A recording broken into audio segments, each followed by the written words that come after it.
Tay, bakit mo kami kinukulong? May nagawa ba kaming mali? Wala nang pwedeng lumabas ng bahay na to, kundi ako lang!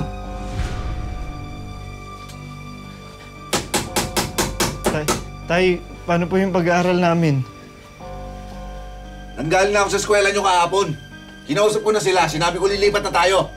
Wala na mag-aaral sa inyo, ha? Napabaliw ka na ba? Sinisira mo buhay ng mga bata. Kami na lang ang aalis. Tay! Ay, uy, lalaki ka. Kaya nalalakas ang loob mo mang iwan, ha? Tay, tama na. Kawawa naman si nanay. Tama na. Huh? Tay! Tay, tama na po! Tandaan nyo, ha? Pag may isang umalis sa inyo dito, malilintigin kayo lahat!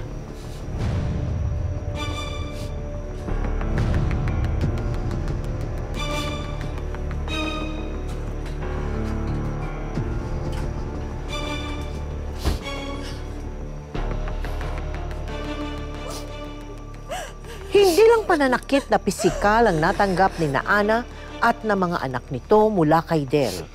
Umabot pa sa punto na ikinulong na silang mag-iina sa sarili nilang tahanan.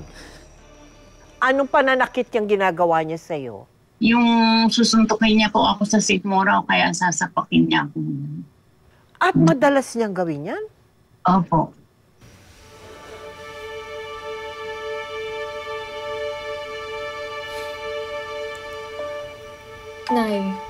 Nay, kumain ka na. Baka magkasakit ka.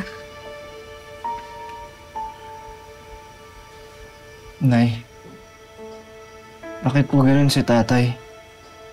Bakit parang nababaliw po siya?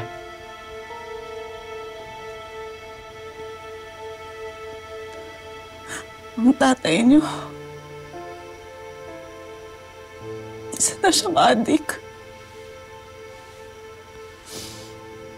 Na hindi ko alam kung baka nagbebenta na rin siya ng droga. Nay, hindi yan totoo yan, Nay.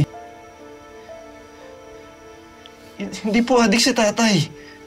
Nay, ba't po kayo nagsisinungaling? Marco, sana nga mali ako.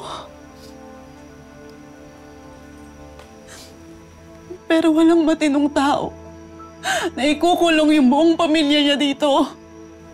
Nay, paano kaya kung iparehab na natin si tatay? Humingi po tayo ng tulong para may pagamot siya. Paano natin gagawin yun, anak? Pati yung cellphone natin kinuha niya. Nay, ano na pong gagawin natin? Makakatakas pa ba tayo dito?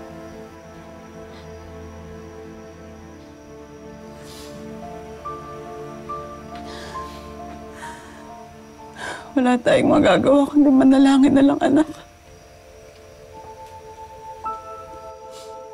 Tanging Diyos lang ang makakaalam kung kailan tayo makakatakas sa impyernong ito.